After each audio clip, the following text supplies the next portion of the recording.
Welcome to Pratap classes. दोस्तों, Pratap classes के YouTube channel पर आपका स्वागत है। आज है 1 जुलाई 2026 और 1 जुलाई 2026 के जितने भी इंडिया और वर्ल्ड के जो करंट अफेयर्स के क्वेश्चन बनते हैं, आज उनका अपने डिस्कशन करेंगे। पूरा वीडियो ध्यान से देखना और लास्ट में आपसे क्वेश्चन पूछूंगा जिनके जवाब आपको कमेंट बॉक्स में देना होगा। आज अपने पढ़ेंगे यूएसए ओपन बैडमिंटन टूर्नामेंट 2026 के अंदर पुरुष एकल स्पर्धा में किसने पदक जीता। समग्र शिशु बाल स्वास्थ्य कार्यक्रम भारत सरकार द्वारा शुरू किया गया और इसरो के लिक्विड प्रोफेशनल सिस्टम सेंटर के नए निदेशक कौन बने हैं, इनकी आज हम चर्चा करेंगे पूरे लेटेस्ट न्यूज़ के साथ में। डेली आपको सुबह ये करंट अफेयर्स की क्लास आपको मिलती है। जो भी साथी bank, UPSC, SSGD, RS, railway, SI exam, CAT, कोई भी एग्जाम हो, उन सभी एग्जाम के लिए डेली आपको ये करंट अफेयर्स की क्लास आपको मिलती रहेगी। तो सभी साथी एक बार करेंगे सेशन को लाइक शेयर। सभी साथियों को प्यार भरा नमस्कार, गुड मॉर्निंग। सबसे पहले हमने 30 जून को क्या पढ़ा था, तो हमने पढ़ा कि सेल्सियस के राष्ट्रपति डॉक्टर पैट्रिक हरमिनी ने 28 जून 2026 को विक्टोरिया में मोदी जी को किस सर्वोच्च सम्मान से सम्मानित किया, तो ये मिला है guardian of the blue horizon. ISRO ने 24 जून 2026 को 175 टन थ्रस्ट स्तर पर semi cryogenic engine power head test article का सफल हॉट टेस्ट कहाँ किया, Mahendragiri, Tamil Nadu. Global skills challenge Australia 2026 के अंदर भारत ने कुल कितने पदक जीते, 5।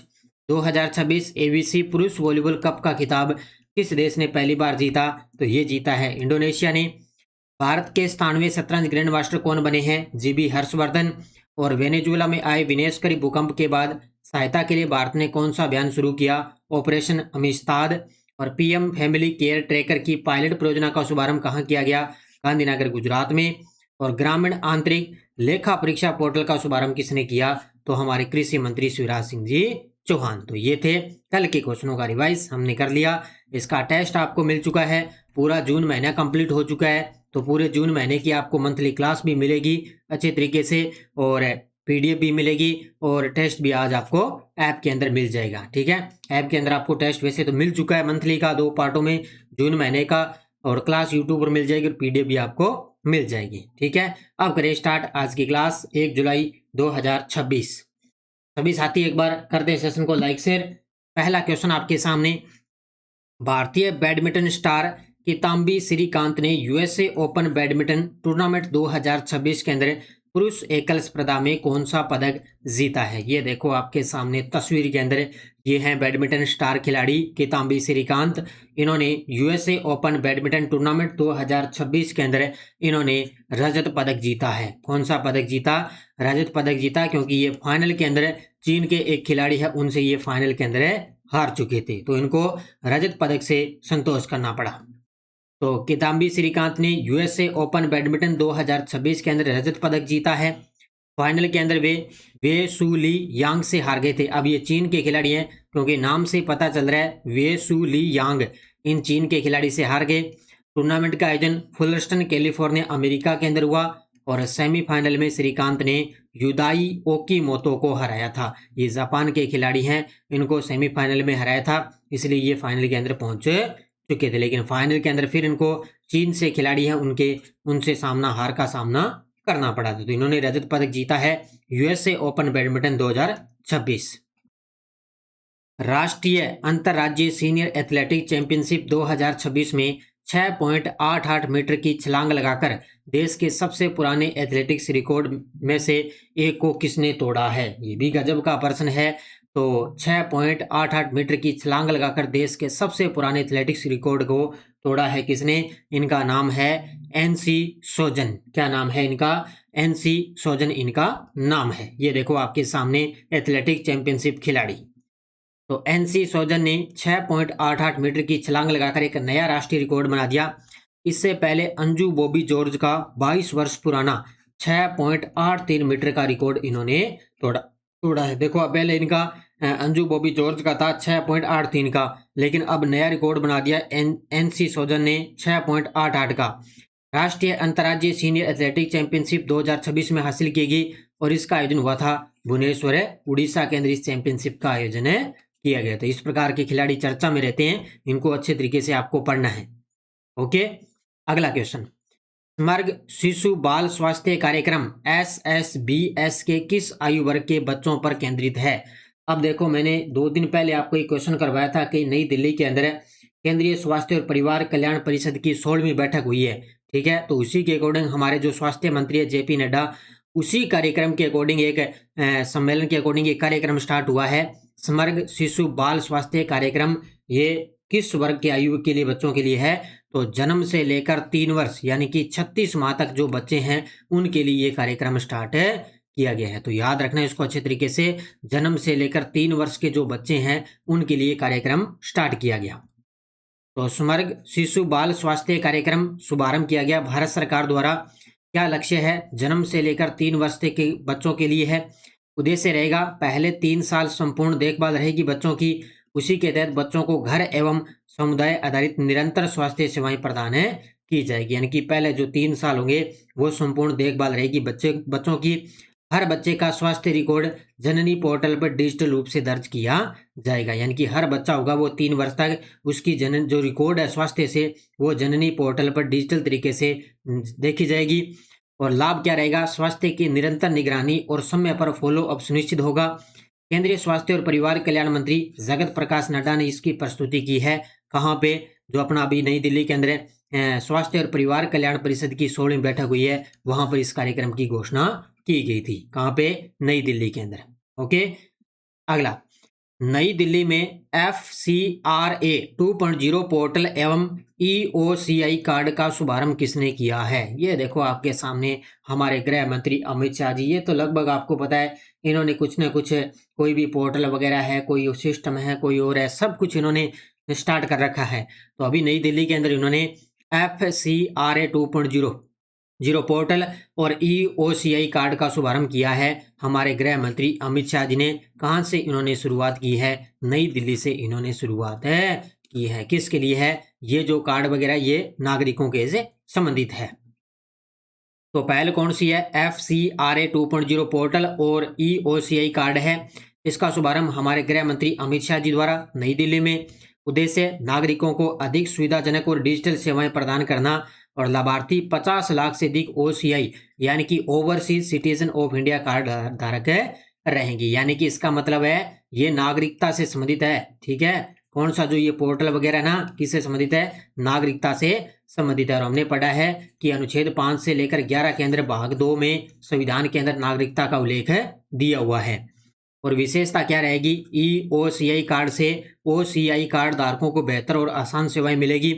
सरकार का मंत्र है मिनिमम गवर्नमेंट मैक्सिमम गवर्नेंस। यानी कि इस पहल के अकॉर्डिंग है, ये मोदी जी की पहल है, ध्यान रखना। उसी के अकॉर्डिंग ये जो योजना वगैरह, ये कार्ड धारकों को इसमें आसान सेवाएं उपलब्ध रहेगी। इस विजन के अनुरूप है, इसमें क्या है, इस पोर्टल को शुभारंभ किया गया।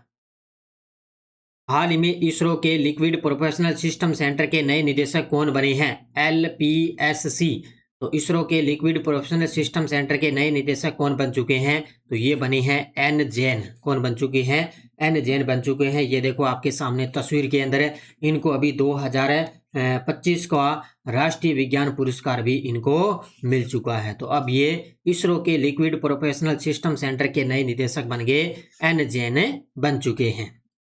तो aerospace engineering N Jain ISRO के लिक्विड प्रोफेशनल सिस्टम सेंटर के नए निदेशक बने हैं। इन्होंने LVM-3 के क्रायोजेनिक इंजन के विकास में महत्वपूर्ण योगदान दिया और उन्हें राष्ट्रीय विज्ञान पुरस्कार 2025 से इनको सम्मानित किया जा चुका है। तो ये आपको याद रखना, नई नियुक्ति हो चुकी है। गजब का प्रश्न है, सीधा एग्जाम के अंदर छप सकता है। 29 जून को नई दिल्ली में आयोजित कैपस्टोन सेमिनार का कौन सा संस्करण warfare and aerospace strategy programme के सफल समापन के अवसर पर आयोजित किया गया है? ये देखो आपके सामने तस्वीर के अंदर है। तो नई दिल्ली के अंदर आयोजित हुआ है कैपस्टोन सेमिनार का कौन सा संस्करण है जो warfare and aerospace strategic programme के सफल समापन के अवसर पर आयोजित किया गया? तो इसका हुआ था 5वां संस्करण। कौन सा संस्करण हुआ है? 5वां संस्करण इसका आयोजन किया गया है। तो इसमें हमारे नई दिल्ली के अंदर WASP के सफल समापन पर 5वें कैपस्टोन सेमिनार का आयोजन हुआ। इसमें मुख्य अतिथि air chief marshal AP Singh यानी कि Amarpreet Singh air chief marshal मुख्य अतिथि रहे।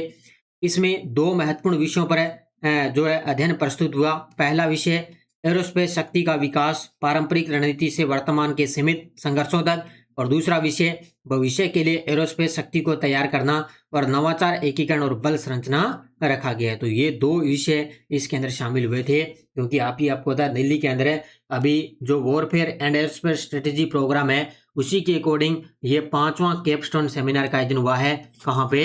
नई दिल्ली के अंदर। अभी इसका 5वां संस्करण आयोजित किया गया।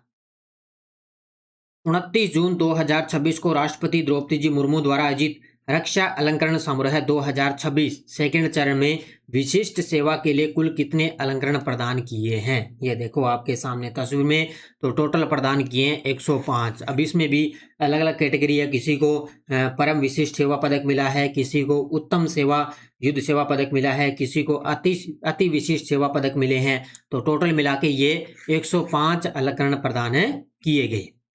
तो 29 जून 2026 को हमारे देश की राष्ट्रपति द्रौपदी जी मुर्मू जी ने टोटल यहाँ पे भारतीय तटरक्षक बल के जो कर्मी हैं उनको टोटल 105 अलंकरण प्रदान किए।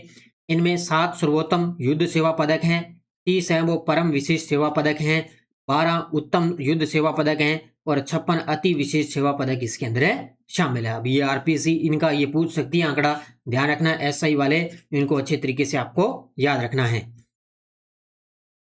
अगला क्वेश्चन, भारत का पहला अपतटीय हवाई अड्डा किस राज्य के अंदर स्थापित किया जाएगा? ये देखो आपके सामने तस्वीर के अंदर भारत का पहला अपतटीय हवाई अड्डा स्थापित होगा महाराष्ट्र के अंदर। अब इसको मंजूरी मिल चुकी है, क्योंकि वर्तमान में जो मुख्यमंत्री है देवेंद्र फडणवीस, उन्होंने एक सैद्धांतिक मंजूरी दे दी कि भारत के अंदर पहला जो अपतटीय हवाई अड्डा बनेगा वो कहाँ पर बनेगा? महाराष्ट्र के अंदर बनेगा। इसको मंजूरी मिल चुकी है।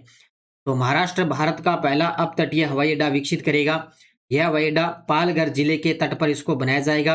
इस परियोजना को मुख्यमंत्री देवेंद्र फडणवीस से सैद्धांतिक मंजूरी मिल चुकी है और इसमें मुंबई महानगरीय क्षेत्र की हवाई कनेक्टिविटी को मजबूत करेगी। यानी कि जो मुंबई महानगरीय क्षेत्र है उसकी हवाई कनेक्टिविटी को ये मजबूत करेगी। तो ये आपको अच्छी तरीके से याद रखनी है, ठीक है।